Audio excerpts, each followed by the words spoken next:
రాజ్యాంగ నిబంధనలు గౌరవించు అంటున్నా నేను. జై బాపు, జై భీమ్, జై సంవిధాన్. ఇది రాహుల్ గాంధీ గారు మనకి నినాదం అని చెప్పారు.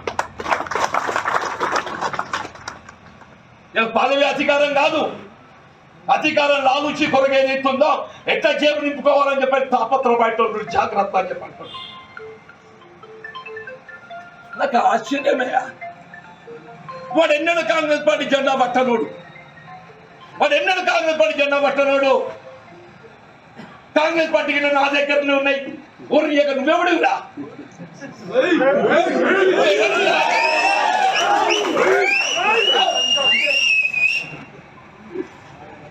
కాంగ్రెస్ పార్టీ అంగట్ల సరుకు కాదు, కాంగ్రెస్ పార్టీ అంగట్ల సరుకు కాదు అని చెప్పంటున్నాను. మేము 10 ఏళ్ళు కాంగ్రెస్ పార్టీ జెండా మోసినాం. మా సోదర కార్యకర్తలు ఏదైతుందో ఆహార నిశలు ఆర్థిక ఇబ్బందులు ఎదుర్కొని మా అజర్వై కౌన్సిల్ గెలిచి కూడా నేను ఆటో నడుపుకొని బతుకుతున్నాను. మా అజర్వై కౌన్సిల్ చెప్పంటున్నాను, కౌన్సిల్ చీఫ్